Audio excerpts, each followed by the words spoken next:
Hey, Pastor Chuck Church here, and I want to welcome you this week to our word from the pastor. I wanted to share a bit with you about what's going to be taking place this Sunday in worship, as well as to tell you about a few events that are coming up. But before I do, I want to tell you a little story. Well, I guess not really a story, but more so a thought I had about architecture and such. See, I love architecture. As a matter of fact, when I was a kid, I always thought one day that I might be an architect. Well, that never happened, but I still have an affinity for it. About a few years back, my wife and I went on our 10th wedding anniversary to Chicago, and I was excited. I mean, it was a lot of fun, and one of the things I was looking forward to was looking at some of the iconic buildings of Chicago.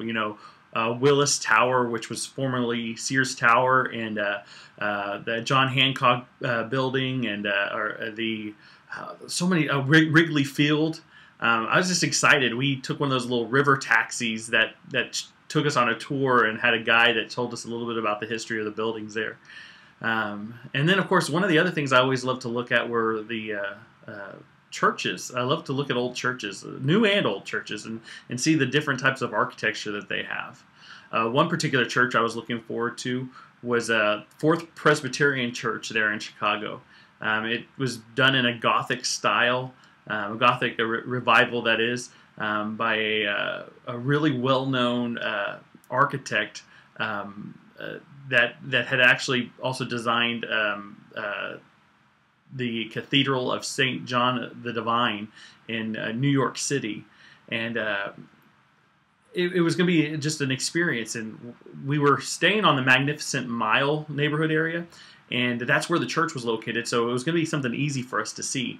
And so we, during one of our times in the outings, we walked by the church, and unfortunately, when we get there, there was scaffolding all around the church. And so I got to see the church, but kind of didn't really get to see the church, if you know what I mean.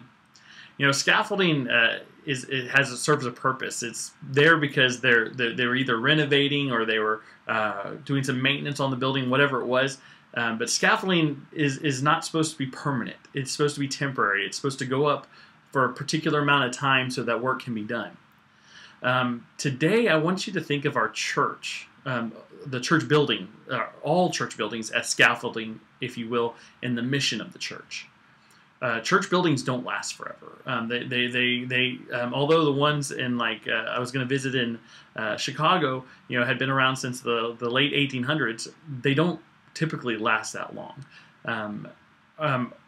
As a matter of fact, something I was thinking about is that while we were touring Chicago, was that many of the buildings we visited no longer served the purpose that they originally built for. An example is the Tribune Tower, which was formerly the home of the Chicago Tribune newspaper and other media, was being converted into a condominium complex. So it was being used for condos now, no longer for newspaper publishing. And so what I'd like to share with you that our church building is a temporary tool, in a sense that it needs to enable us to do the work that we've been called to do in the Great Commission. If the work is no longer needed, the tool needs to go. Now, I'm not saying our building needs to go, not by any means, but I want us to think of our building as scaffolding. It's scaffolding because it is there to serve the purpose. You don't want to focus on the scaffolding. It's not what's pretty. It's not what's supposed to be there. Scaffolding is only to enable you to do the work. And that's what our building is about. I put some of the posters of some of the things that have been in the past for Cornerstone. For example, the future building purpose is what we want to have here, as well as when the upstairs got redone here at Cornerstone. And what I love to look at is that they had purpose. Each room had a purpose, and it was designed to be done something. And I want us to hear that, because the tool, our church building, we've been given is still needed, and the mission work is still being done here. And we're doing a great job, and we're reaching our neighbors, and we're fulfilling our mission. But as long as our building and our programs and our traditions stay obedient to the call of Christ, they should stay in place. But like construction scaffolding, we need to be willing to remove, replace, or repair them when they're not being effective. So I want to encourage you to join us this Sunday for Sunday school at 9:30 a.m. and worship at 10:30 a.m. And we're going to be talking about the Renovate series. We're going to continue the Renovate series. And this week, we're going to talk about living incarnationally, meaning we are called to be living representatives of Christ in our community. Our focus isn't this building, it isn't this place that I'm sitting in right now. Our focus is our neighborhood, bringing Christ to our neighbors. To close this, I'd like us to remember an old hymn that we've sung many times before. It's We Are the Church, hymn number 558. And it's We are the church. I am the church, you are the church, we are the church together. All who follow Jesus all around the world, yes, we are the church together. And then you might remember this line, right? The church is not a building, the church is not a steeple. The church is not a resting place, the church is a people. We've sung that before, and I hope you're not like all of a sudden like, oh no, Chuck, you got that song in my head now. But we sung that before because we know our Cornerstone United Methodist Church isn't this building. It's all of us that come together, worship and study and fellowship and do all the stuff that we do together. And I want that to become our focus. And when we go through this process of Renovate, we're going to do some stuff with this building. I promise you that. We've got some really wonderful things going on. But our focus has got to be us.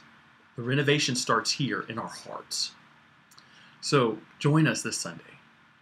So Renovate, it's going to be exciting, and you can be part of that process right now too. We have 2 classes I told you about last week. I want you to consider again.